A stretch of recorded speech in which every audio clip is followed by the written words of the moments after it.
Hola, muy buenos días a todos. Gracias por estar hoy aquí tempranito, a quienes están aquí, a quienes están del otro lado.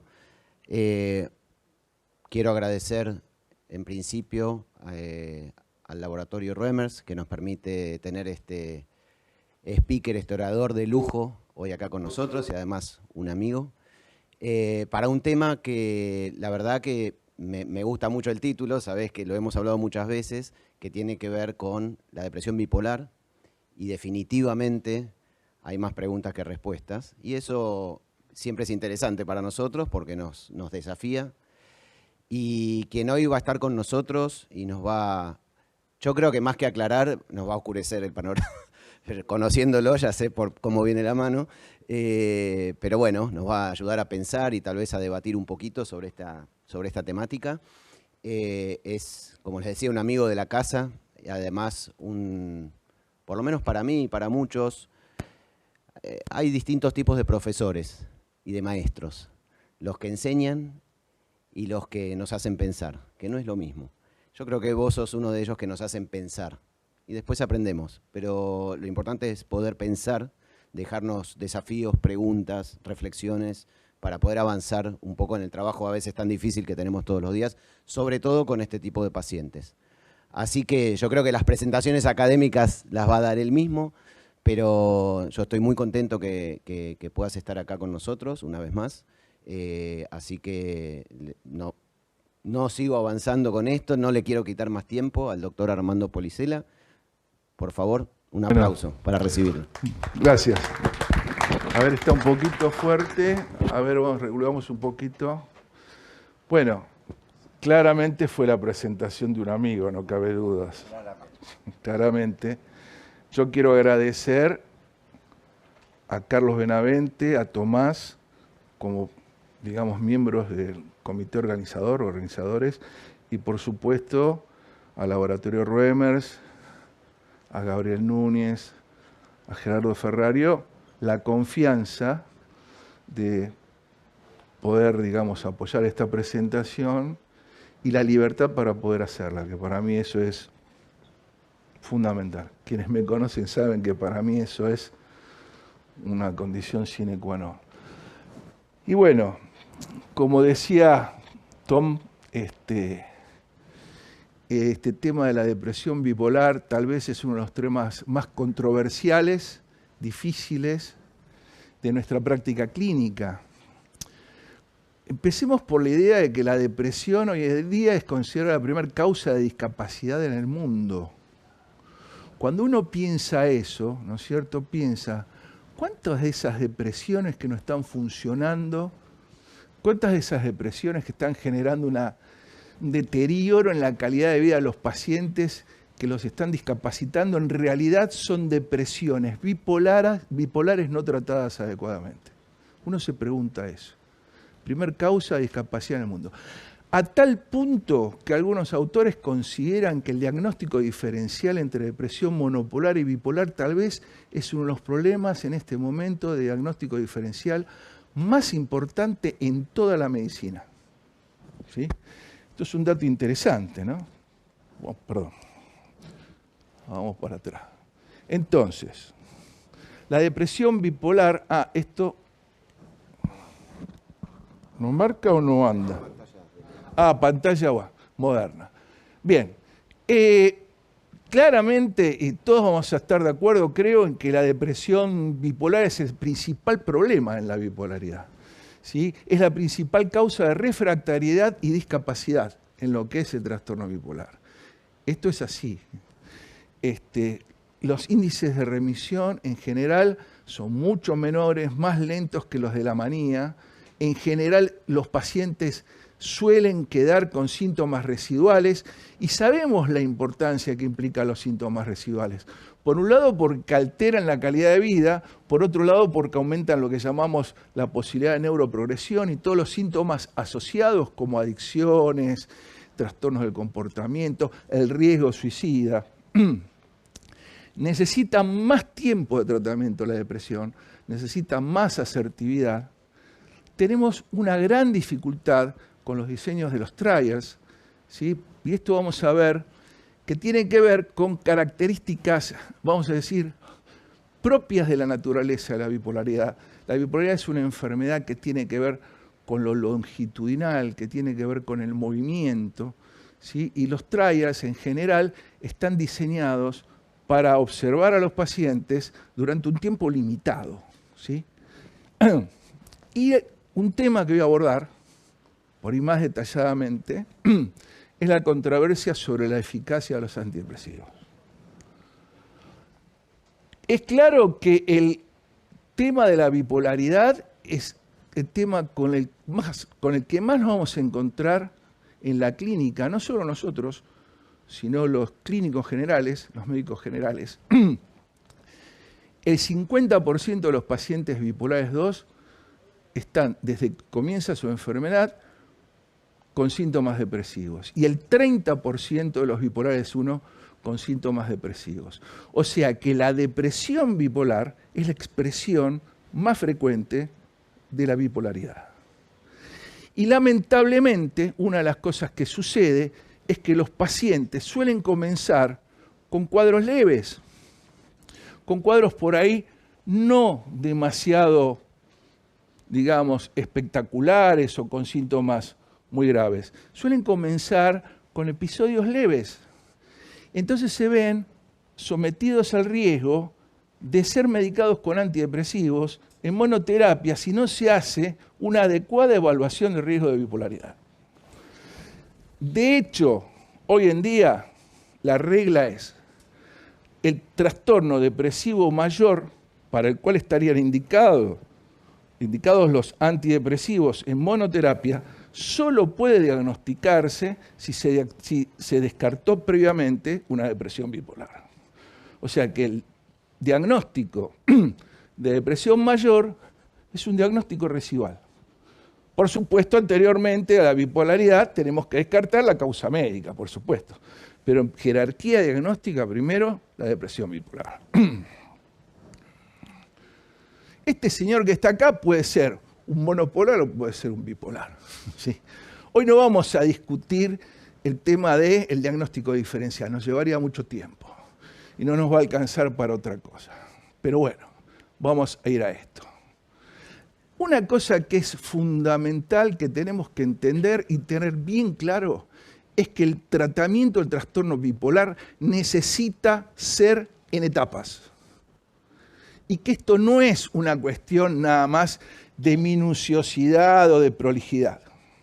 El poder tener en cuenta estas etapas está fundamentado por, primero, las especificidades de los objetivos de cada etapa, que ahora vamos a ver, pero también las implicancias funcionales, es decir, qué buscamos en cada etapa con respecto a la funcionalidad.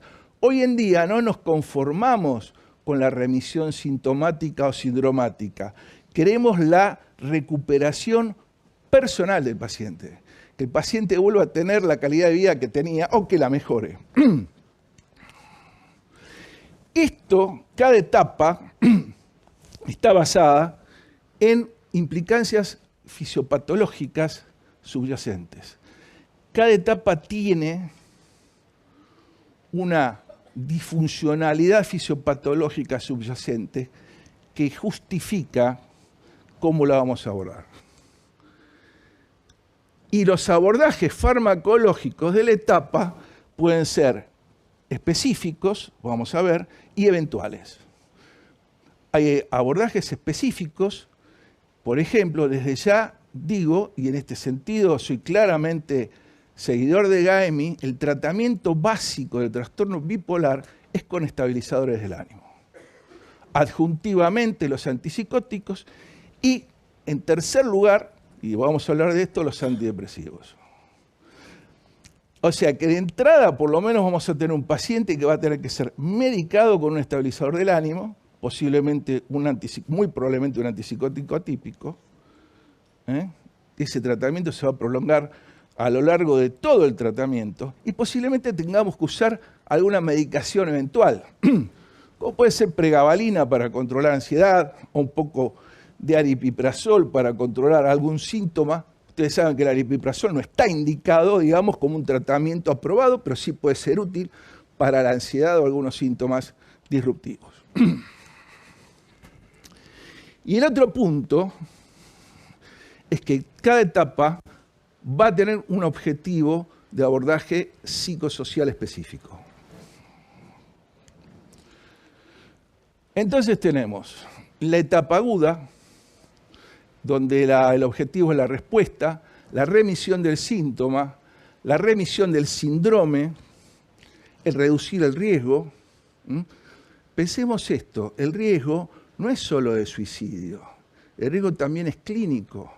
Por ejemplo, los pacientes que cursan una depresión aguda bipolar, en ese momento tienen 3 veces más riesgo de ACV, infarto de miocardio, y si la depresión es con síntomas mixtos, 5 veces más riesgo.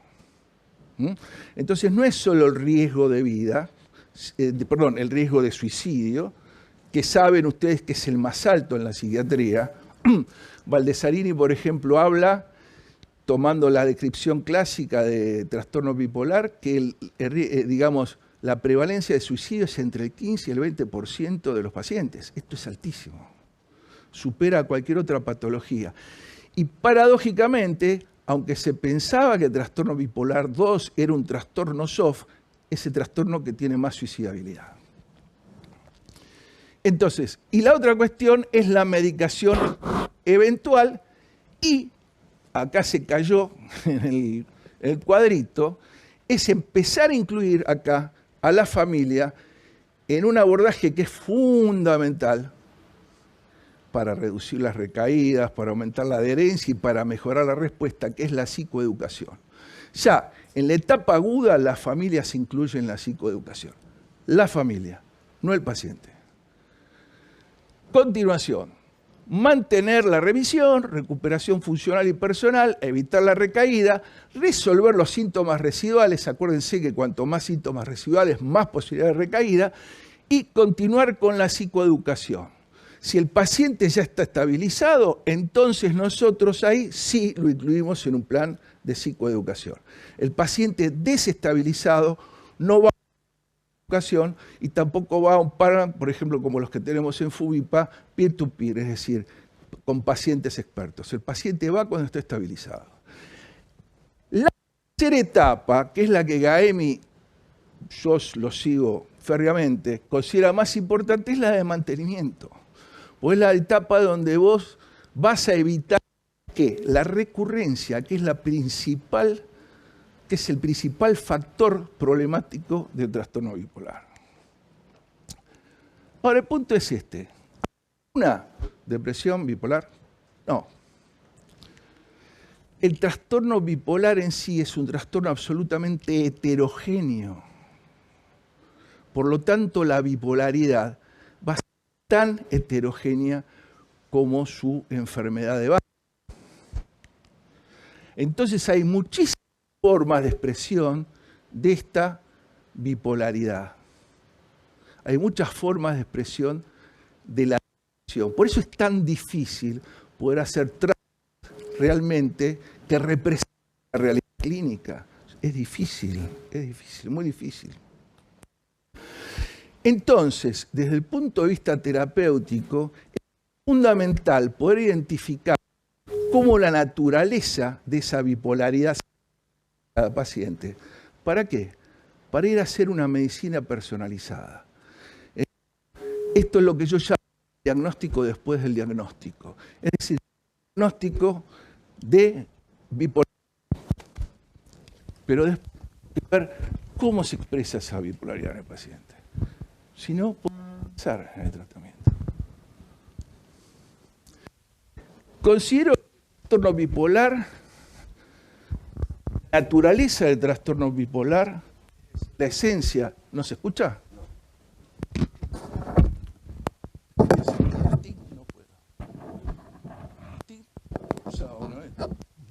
¿Por qué yo no lo puedo? Gracias. Considero que en la naturaleza, es decir, la esencia de la bipolaridad, hay 4 niveles de disregulación.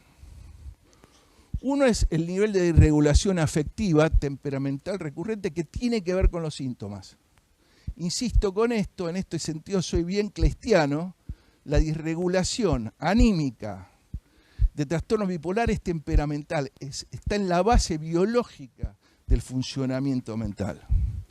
Por eso, jerárquicamente, está sobre todas las otras patologías. La segunda disregulación es una sistémica, la disregulación sistémica. El trastorno bipolar, especialmente a través de mecanismos inflamatorios, es una enfermedad que compromete el aparato cardiovascular, cerebrovascular, la inmunidad, el metabolismo. La tercera disregulación es la cronobiológica. Se disregulan los ritmos biológicos, lo que Alonso Fernández llamaba la cronopatía tímica o la timopatía o la cronopatía, digamos, afectiva. Todos los ritmos se alteran. Se altera el ritmo del sueño, el de la alimentación, los ritmos circadianos, los ritmos menstruales, e inclusive el ritmo que más sutilmente se altera es la percepción subjetiva del tiempo.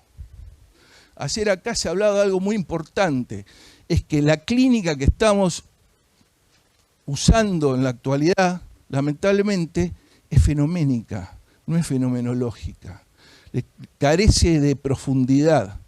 ¿Sí? Poder empezar a recuperar los aspectos fenomenológicos de la clínica, como por ejemplo la distorsión de la temporalidad afectiva, es fundamental. Porque a veces puede ser el primer indicio, la percepción distorsionada del tiempo, el primer indicio de que el paciente se va a desestabilizar. Y hoy en día sabemos, qué interesante, normalmente pensábamos, bueno, los ritmos de sueño son los que más desestabilizan a los pacientes, el tipo se va de joda, chupa a la noche, va a comer a restaurantes en Tandil y después se desestabiliza. Toma vinos agradables, embutidos muy bien preparados y se desestabiliza.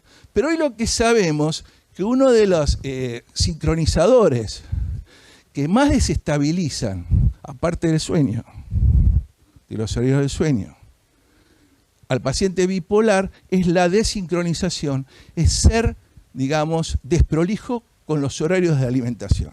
Eso es fundamental. Hay que corregir los horarios de alimentación. Hay una terapia que ustedes seguramente conocen de Ellen Frank que habla de la terapia de ritmos. El cuarto nivel de disregulación es la disregulación de los mecanismos neuroplásticos.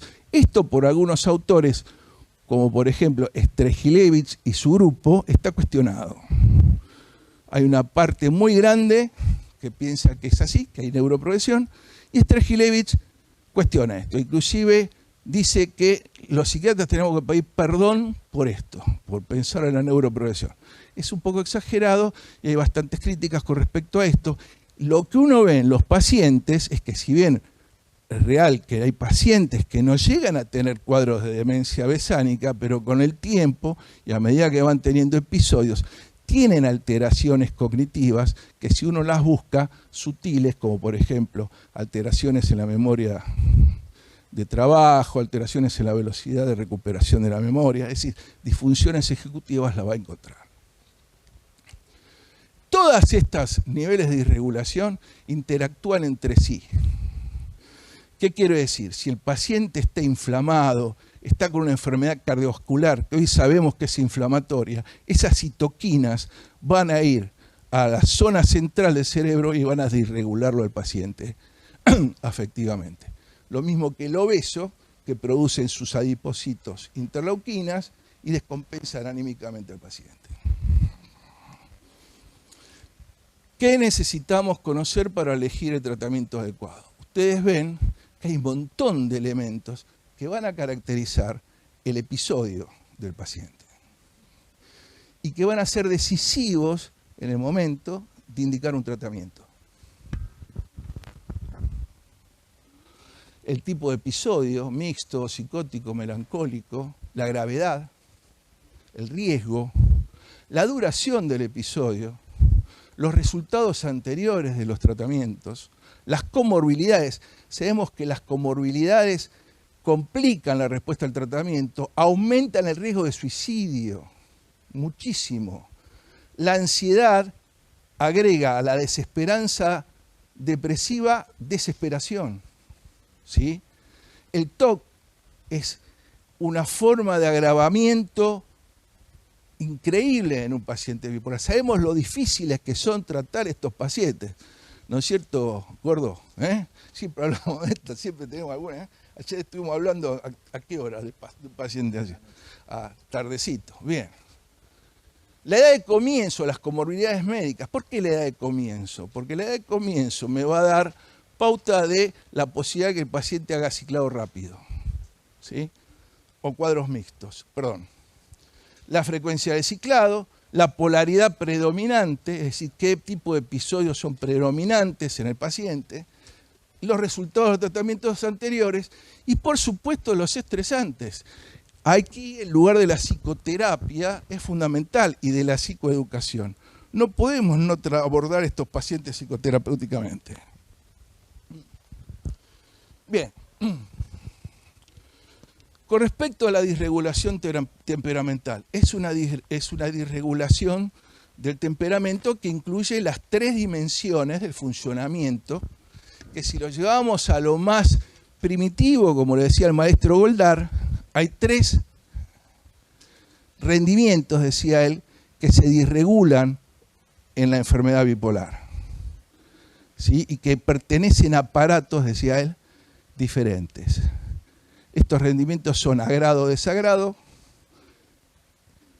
hipocinesia, hipercinesia, bradipsiquia, taquipsiquia. Si uno lo piensa desde ahí, biológicamente, para arriba, en complejidad, entiende lo que es un trastorno bipolar desde el punto de vista temperamental. Y en realidad, hoy pensamos más la esencia de la naturaleza, más vinculada con la inestabilidad en el ánimo, es decir, la imposibilidad para mantener la eutimia, que el que pase de una fase a otra. A tal punto que el paciente puede tener, me voy a acercar porque esto no funciona, el paciente puede tener inestabilidad a este nivel, solamente en activación. Por ejemplo, lo que Leonard llamaba las manías puras o las hipomanías puras, o puede ser en depresión. ¿Sí? Ahora fíjense que este nivel de inestabilidad puede pasar de lo que es un trastorno bipolar típico, con episodios entre años o meses, a lo que llamamos lo ultradiano. Es decir, el paciente está ciclando el mismo día. ¿No habrá una botellita de agua? ¿Me podrá conseguir? Gracias. Siempre cuento el caso de un paciente que me vino a ver una vez, un señor muy exitoso, que tomaba 60 miligramos de tranicipromina por día. Lo primero que me dijo es, doctor, mi vida es un código barras. Mi vida afectiva es un código barras. Estoy todo el tiempo así. Y el paciente ciclaba en la entrevista, pasaba de manera una cosa espectacular, obviamente activado por la tranicipromina. ¿Sí? Lo interesante que es cuando el paciente aceptó dejar de tomar la tranicipromina, es adictiva la tranicipromina, tiene un efecto anfetamínico casi.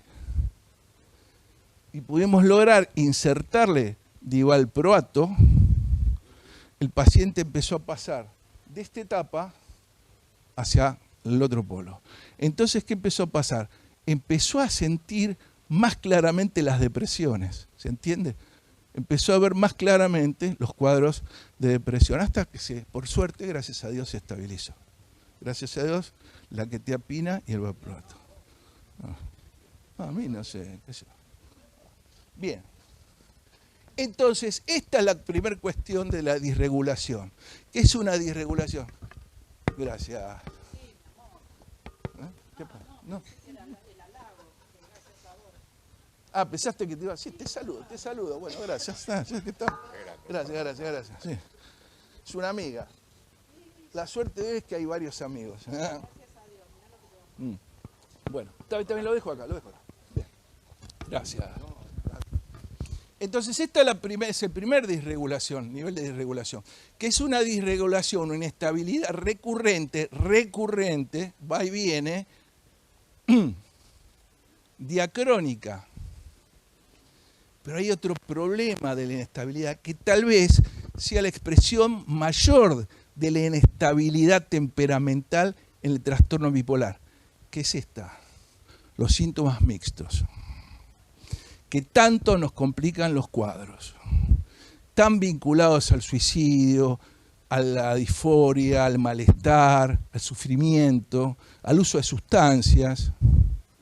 Estos pacientes pueden llegar a tomar dosis increíbles de benzodiazepinas para tratar de aplacarse. Vienen con 8 o 10 miligramos de clonazepam, y no pueden parar. Bien. Entonces, aquello que vemos monocromáticamente, en realidad en un paciente bipolar, en realidad puede ser así. ¿Sí? Entonces, si nosotros no podemos leer esto, y la intervención terapéutica va a ser inadecuada. Porque fíjense, yo acá al principio vi la depresión, pero si me pongo a pensar, tengo una activación de la energía y una activación del intelecto. Estoy teniendo una depresión bipolar mixta.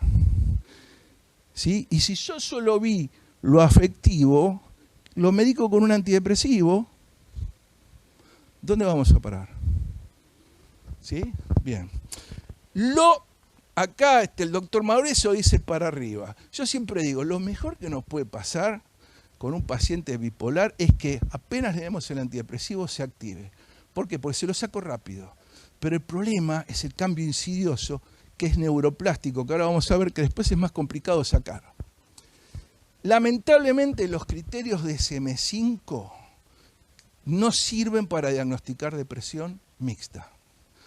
¿Por qué? Principalmente porque no consideran dos síntomas fundamentales de la depresión mixta que están presentes en la mayoría de los casos y que son la irritabilidad y la agitación. Y también la distractibilidad. ¿Sí? Esos tres. Cuando nosotros no consideramos esos tres síntomas que no están contemplados en el DSM-5, el diagnóstico de cuadro mixto se reduce al 12%. Nada.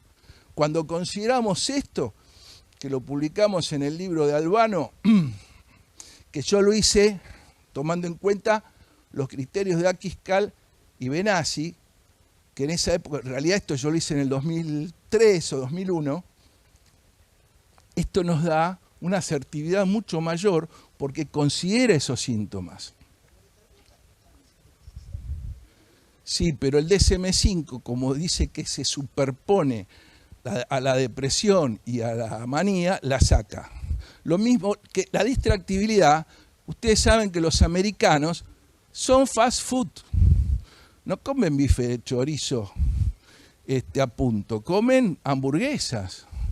Entonces ellos dicen, la distractibilidad del maníaco es la misma que la distractibilidad del depresivo, pero nosotros, que somos latinos y tenemos la escuela, por ejemplo, de Pereira, por suerte, y de los españoles, decimos, la distractibilidad del depresivo es hipoprosexia, pero la distractibilidad del maníaco es paraprosexia.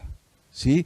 Ahí hay una diferencia inmensa, pero para ellos es lo mismo, se distrae el pibe, se distrae. No es lo mismo que se distraiga que porque está activado a que esté, digamos, con una inhibición, digamos, para catetizar el exterior. Bien, fíjense que si tomamos en cuenta esto, casi el 50% de las depresiones bipolares 2 son mixtas. Hay dos formas de depresión mixta más frecuentes, la depresión con fuga de ideas y la depresión irritable, como decía el maestro Krepelin. Yo me tomé el cuadro, esto siempre lo hablamos con Tommy, de hacer esta cuestión que también la publicamos, clasificación de los diferentes subtipos según las combinaciones que puede haber de depresión, que va desde simple, melancólico y atípico, porque no se pueden combinar entre sí, con otros niveles, como por ejemplo el nivel de gravedad, la presencia de ansiedad, la presencia de cuadros mixtos, psicóticos congruentes, no congruentes, catatónicos, ciclado rápido, estacional, en el trastorno bipolar 1 o 2, o no especificado en este caso. Y en realidad, si hacemos esta combinación, podemos tener casi 300 formas diferentes de episodio bipolar depresivo. ¿Van a responder todos de la misma manera? No. Claramente. No es lo mismo un paciente que tiene un episodio leve, simple, es decir, sin síntomas atípicos o melancólicos, con un poco de ansiedad, que un paciente que tiene un cuadro mixto con síntomas melancólicos, con idea de suicidio y síntomas psicóticos no congruentes con el estado de ánimo. Muy probablemente paranoicos, ese paciente es para internar. Seguramente que tiene idea de suicidio. Entonces, fíjense esto, la complejidad. Es muy difícil entonces poder hacer trials de eficacia. Esto no depende de más que de esta cuestión. En las guías no son tenidos en cuenta suficientemente para la elección de tratamiento, es casi imposible, pero bueno, se podría hacer. El otro elemento que es fundamental es el tema de la polaridad predominante. En base a esto podemos elegir el medicamento que vamos a utilizar, el estabilizador que vamos a usar para el mantenimiento. ¿Sí? Si hay preponderancia depresiva, posiblemente la motrigina, si hay preponderancia mixta, litio y valproato. ¿Sí? Bien. Una cosa muy importante, me parece que esto tenemos que transmitirlo también a las generaciones jóvenes, que tienen una cuestión de la temporalidad y de lo rápido, de los resultados rápidos. La clínica de la bipolaridad es una clínica de la paciencia. ¿Por qué? Porque nosotros vamos a tener posiblemente que estabilizar un paciente que viene derrapando hace un montón de tiempo. ¿Sí?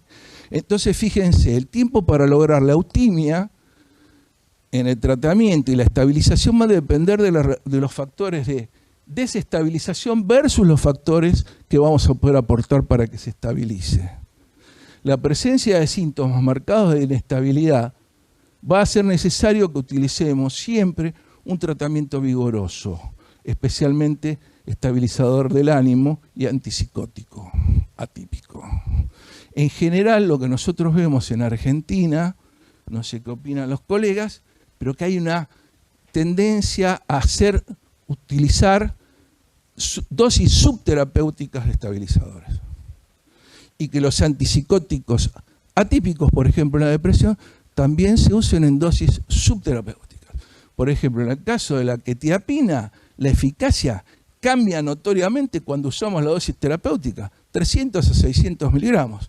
Y vemos que muchos pacientes vienen con, dicen, no responden a la quetiapina, y vienen con 100 miligramos, que es una dosis antihistamínica. Y en otros, paradójicamente, como la luracidona, le dan dosis muy altas cuando la dosis tal vez terapéutica es 20 miligramos. Entonces esto es muy importante. Este es un cuadrito que hice también en una noche de obsesividad y soledad, donde determiné, miren qué lindo, los factores de desestabilización, donde uno de los más frecuentes que nos encontramos es el tiempo de tratamiento bajo antidepresivos. A veces vienen con 20 años de tratamiento, 15 años de tratamiento, y lo quiero estabilizar en 6 semanas, 4 semanas, ni loco.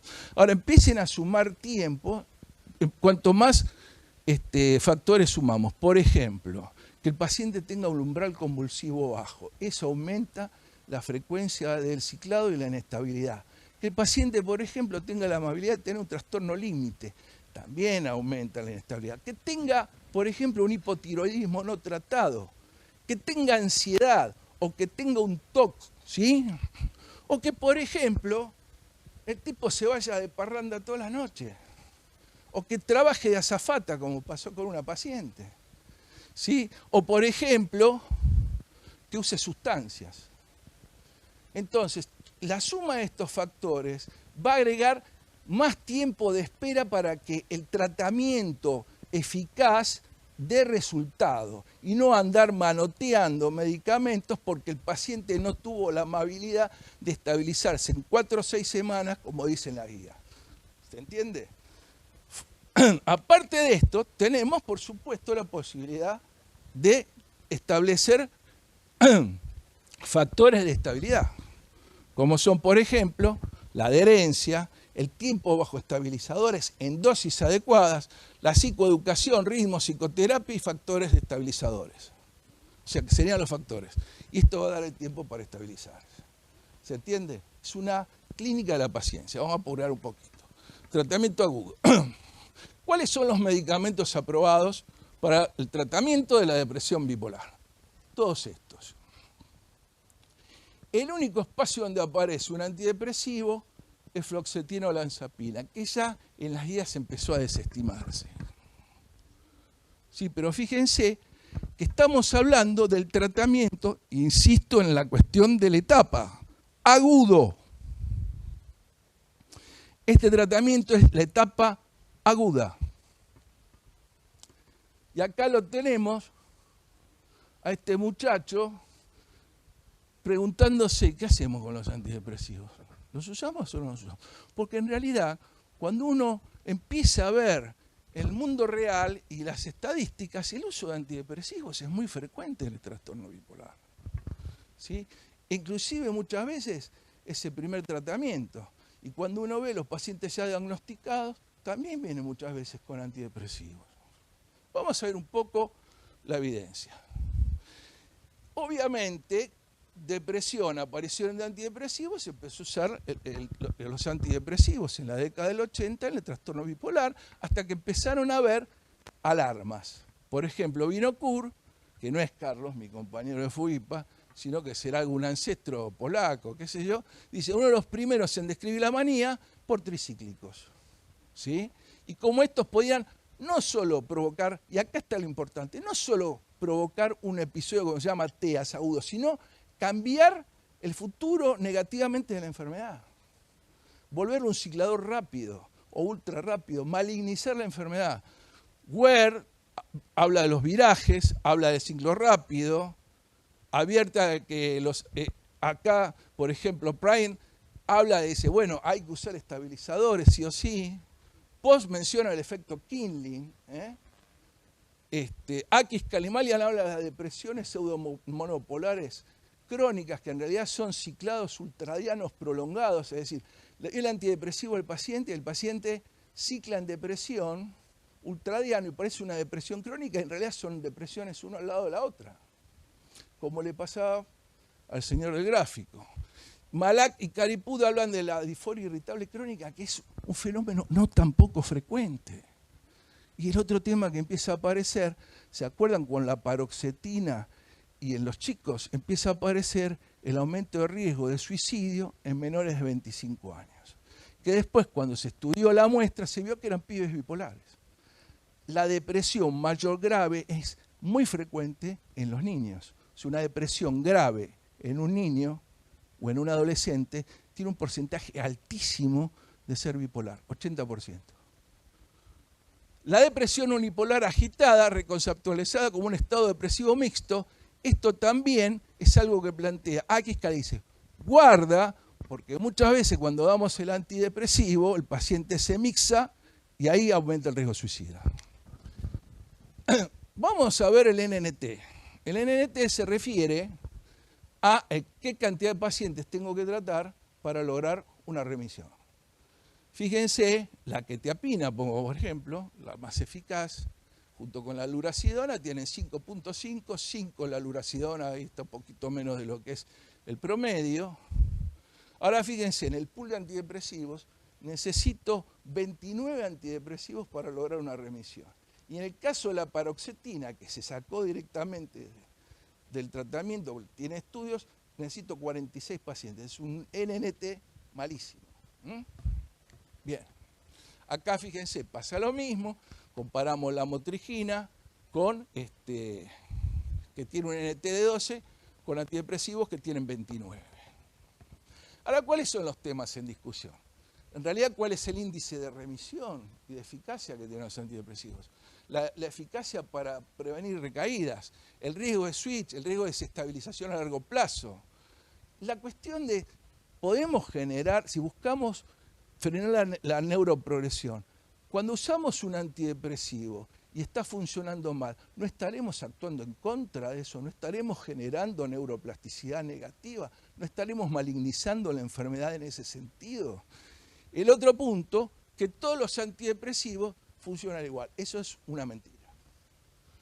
No podemos decir que, por ejemplo, nosotros podemos tratar, por ejemplo, una depresión con síntomas melancólicos con un IRS. Y esto lo podemos discutir. ¿Sí? O una depresión atípica con, por ejemplo, un medicamento que provoque apatía. Bien. ¿Qué dice con respecto al tema de los antidepresivos en la industria? Fíjense lo que dice Vieta, es interesante, ¿no? Uno tiene que pensar un poquito que las investigaciones en general tienen una perspectiva de interés también comercial. Yo no dudaría en señalar el uso de antidepresivos en la depresión bipolar. Como Licha enfatiza en su excelente trabajo, la fuente principal de la controversia es en realidad la falta de datos de alta calidad, que sí lo tenemos con otros fármacos. Y fíjese, la industria no podría encontrar ninguna ventaja en realidad en perseguir una indicación para la depresión bipolar, cuando en realidad bastaría con promocionar el fármaco para la depresión mayor, ya con eso tienen suficiente, ¿no?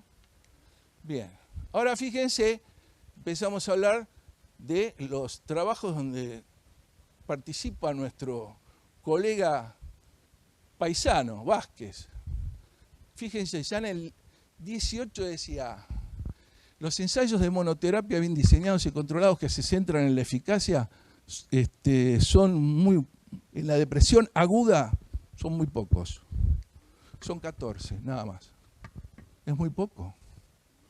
Y la mayoría, digamos, y tienen nada más que eficacia 32% de esto, en monoterapia. Entonces se entiende que ya pensar en monoterapia con un antidepresivo es una complicación no solo por los efectos adversos, sino por el nivel de eficacia. Un estudio muy interesante apareció en el 2013, hecho por la CANMAT y la ICBD, donde se pusieron de acuerdo no todos. Algunos dicen que 20, 30 personas de estos estuvieron en contra, pero se establecieron algunas cuestiones interesantes. Por ejemplo, en el tratamiento agudo, usar el antidepresivo agudo si hubo historia anterior de respuesta y no hubo complicación. Evitar el tratamiento adjuntivo con antidepresivos si hay 2 o más síntomas de activación. Esto es muy importante. Se evita el uso de antidepresivos si hay activación. O hubo agitación psicomotriz o el paciente tiene antecedentes de ciclado rápido. ¿Por qué? Porque eso demuestra que el paciente tiene una gran intensidad de expresión de la naturaleza de la bipolaridad en cuanto a la inestabilidad. Y esto se puede agravar con el antidepresivo. ¿Está claro? El otro punto, el mantenimiento, debe ser considerado únicamente si cuando yo retiré el antidepresivo el paciente tiene una recaída. Si no, en el mantenimiento vamos a ver que están, digamos, desestimados. O sea, termina la etapa aguda, se saca. Monoterapia debe ser evitada en el trastorno bipolar 1 y debería ser evitada en el trastorno bipolar 2 si hay 2 o más síntomas de activación. En los estados mixtos está contraindicado. Sí. Lo que hay que evaluar es si esos estados mixtos para estudios futuros son estadios mixtos primarios, o sea, espontáneos o fueron motivados por alguna cuestión. Y ver si esa contraindicación es la misma. Viraje, bueno, sabemos que hay control de viraje. Y con respecto al tipo de antidepresivos, se propone en los IRS, el bupropión, disminuir la posibilidad de usar duales o tricíclicos. ¿Sí? Bien, entonces, fíjense que es interesante porque en general los antidepresivos que tienen más eficacia tienen más posibilidad de viraje. Entonces lo que uno se pregunta es, ¿esto depende del antidepresivo o depende del tipo de enfermedad bipolar que sufre el paciente? Bien, ¿por qué en muchos pacientes bipolares los antidepresivos no tienen respuesta o agravan los cuadros? Estas son todas las posibles reacciones que puede tener un paciente bipolar cuando le doy un antidepresivo, dentro de las cuales están la manía, el suchado rápido, la disforia irritable, pero inclusive indicadores de que el paciente puede ser bipolar cuando, por ejemplo, tiene una respuesta rápida o una remisión rápida. Por ahí el paciente no se switcha, pero yo sé que por ahí a la larga el paciente me va a hacer una inestabilidad. Disforia irritable crónica, uso crónico de antidepresivos, pacientes que terminan teniendo irritabilidad, disforia leve, que no se relaciona por ahí con el uso de antidepresivos, pero que sí desaparece cuando el antidepresivo es retirado. ¿Qué pasa acá? En una depresión monopolar, los antidepresivos actuarían desde la señalización sináptica hasta aumentar la neuroplasticidad, ¿sí? Y ese sería el efecto final antidepresivo. Pero lo que sucede con los pacientes bipolares es que puede haber dos momentos de activación. En lo agudo, que sería, digamos, más fácilmente pasible de ser resuelto, es decir, el paciente se switche, o que haga conexiones aberrantes como efecto del tratamiento crónico, que son conexiones aberrantes neuroplásticas que después vamos a tardar mucho en poder desarmar.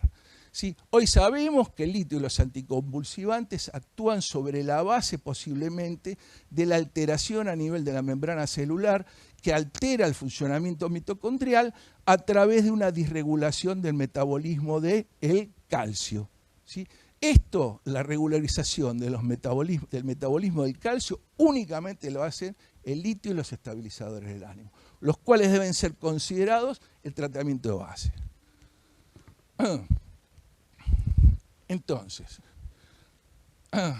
la evidencia de la eficacia que tienen los estabilizadores del ánimo y los antipsicóticos para frenar la desestabilización en realidad es poca.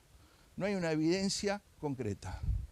Sí, fíjense qué interesante, este es un estudio muy lindo donde se determinó el nivel de posibilidad de switchado que tienen sertralina, bupropión y venlafaxina, menos para bupropión, luego sertralina y luego de venlafaxina, y fíjense, con estabilizadores del ánimo, el tratamiento agudo, la posibilidad de desestabilización en agudo es del 1, bipolar 1 es 11.4, del 2 7.9.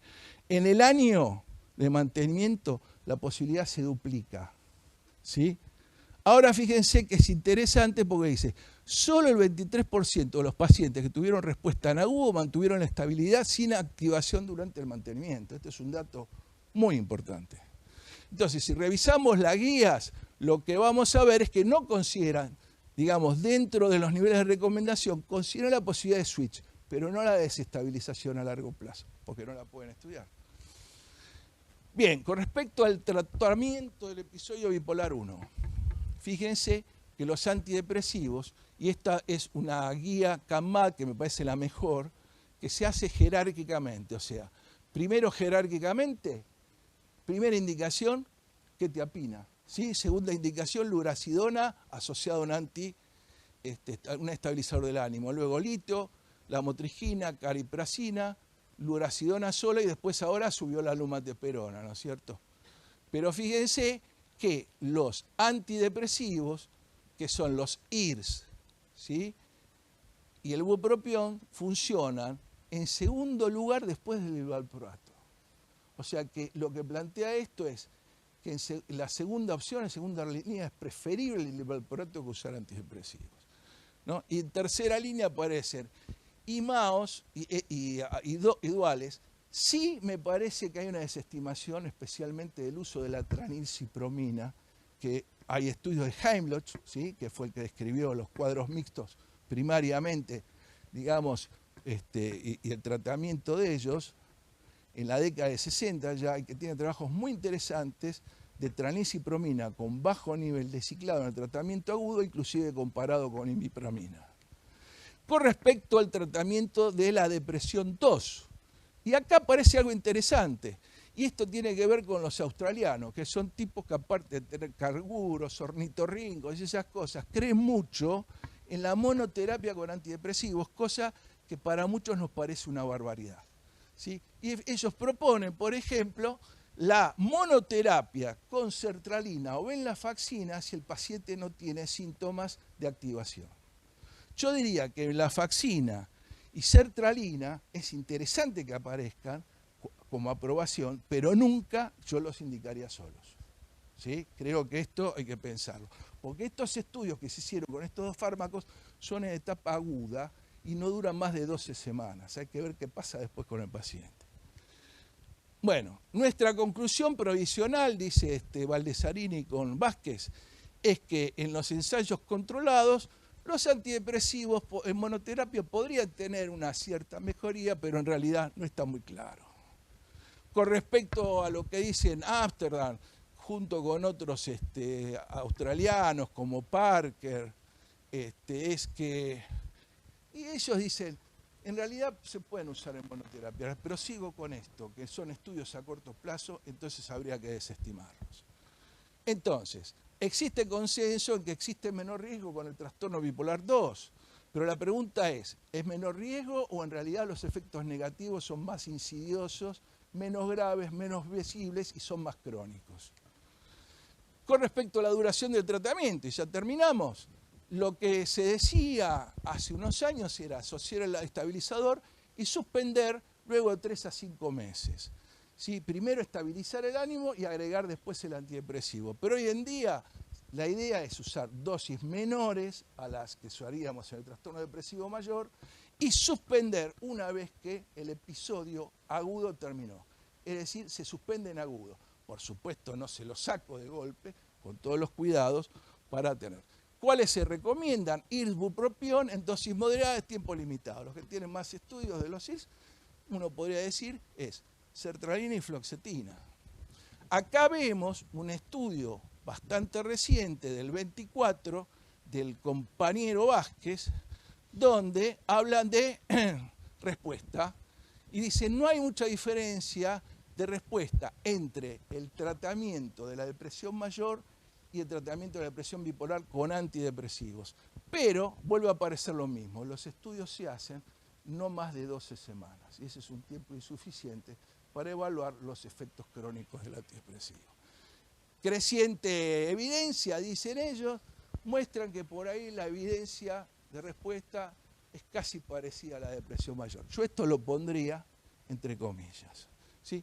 Con respecto al mantenimiento, no se recomienda el uso. Fíjense que no se recomienda el uso en el nivel bipolar 1. Sí hay un estudio con venlafaxina, también de Ámsterdam. Creo que en monoterapia tampoco, lo mismo que en tercera línea, escitalopram y fluoxetina. No tiene sentido correr el riesgo. Conclusiones: el tratamiento óptimo de la depresión bipolar requiere mayor investigación, en particular para el mantenimiento.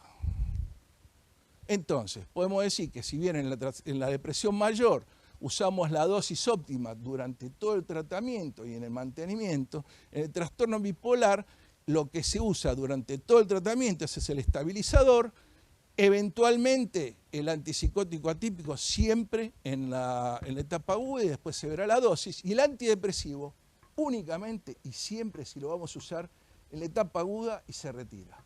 Este es el concepto actual. Claro. Entonces, factores relacionados, tipo de bipolaridad, tipo de episodio, ciclado, antidepresivo, dosis, tiempo de tratamiento.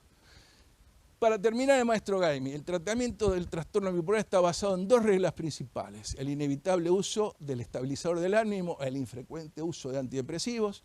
La resistencia al tratamiento es en general por error en diagnóstico y por no usar estabilizadores, el tiempo adecuado. El principal error es enfocar el tratamiento a corto plazo, hay que verlo longitudinalmente, no solo en el episodio agudo.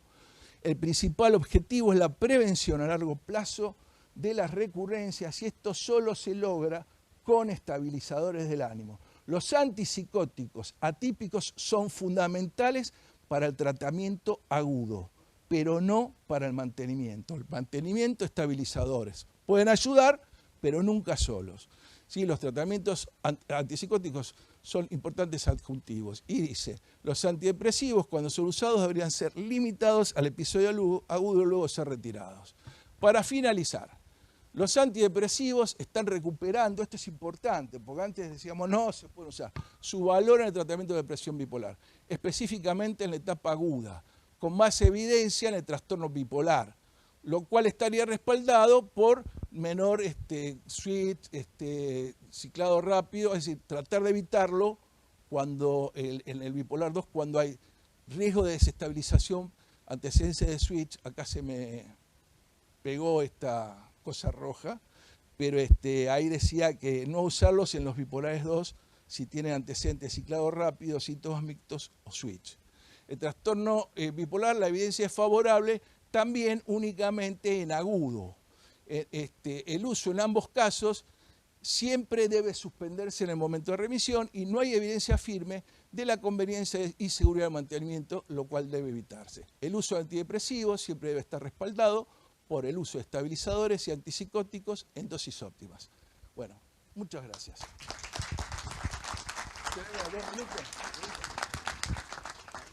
Hola.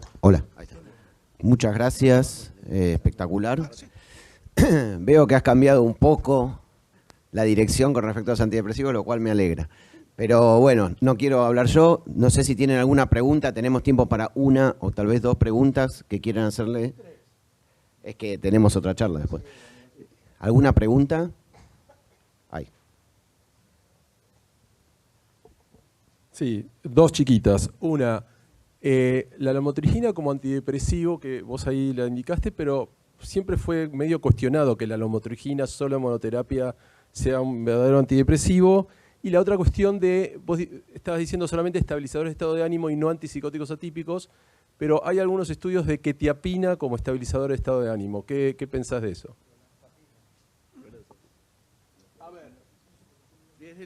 A ver, con respecto a la lamotrigina tuvo controversias con respecto a la eficacia que después se resolvieron cuando se hicieron estudios retrospectivos, ¿sí? Y se encontró eficacia como antidepresiva, que inclusive tiene, digamos, promedio un NNT de 11, que es bastante bueno, casi es igual que, por ejemplo, el de la cariprazina.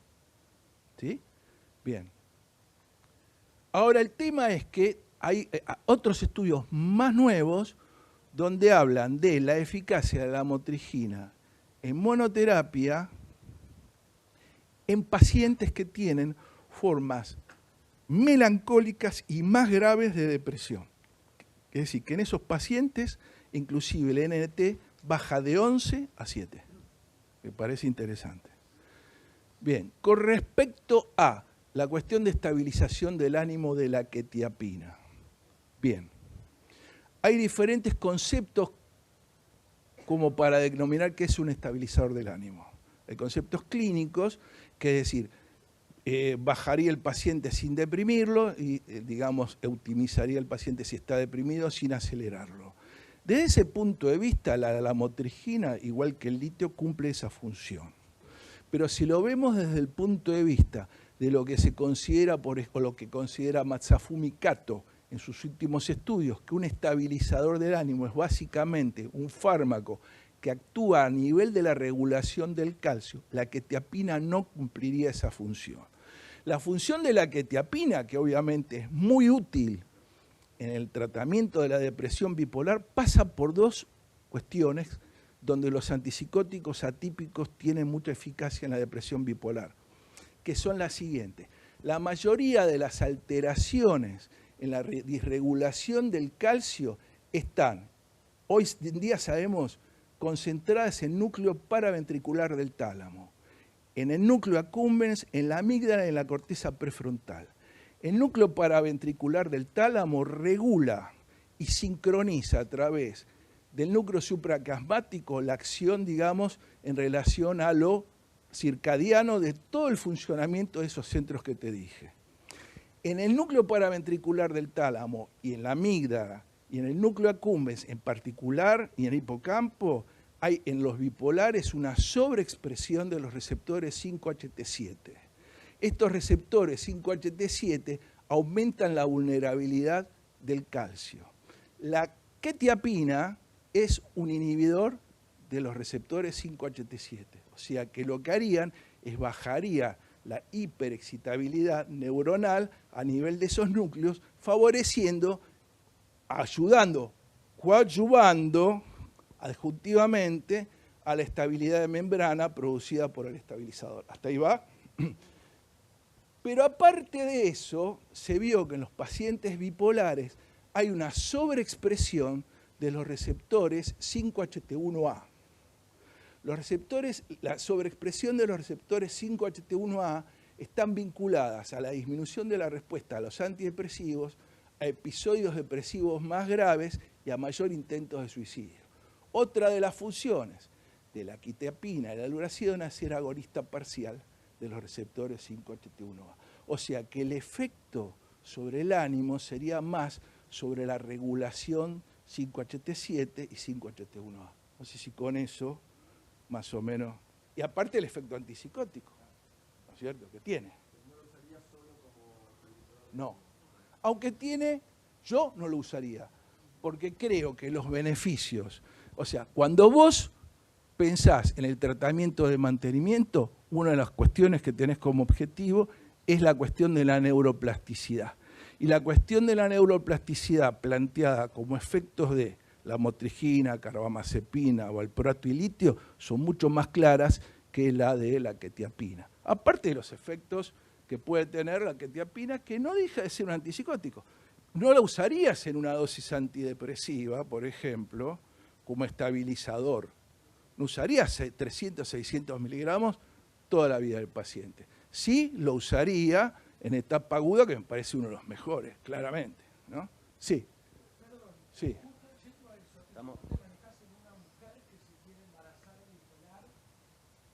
Siempre empiezan estas preguntas. Espera, pero estamos... Perdón, la seguimos... Perdón. Espera. La seguimos ahora offline porque tenemos que cortar el... sí, porque estamos justo sobre la hora, ¿sí? Muchas gracias a todos por la presencia y todos los que están del otro lado. Gracias.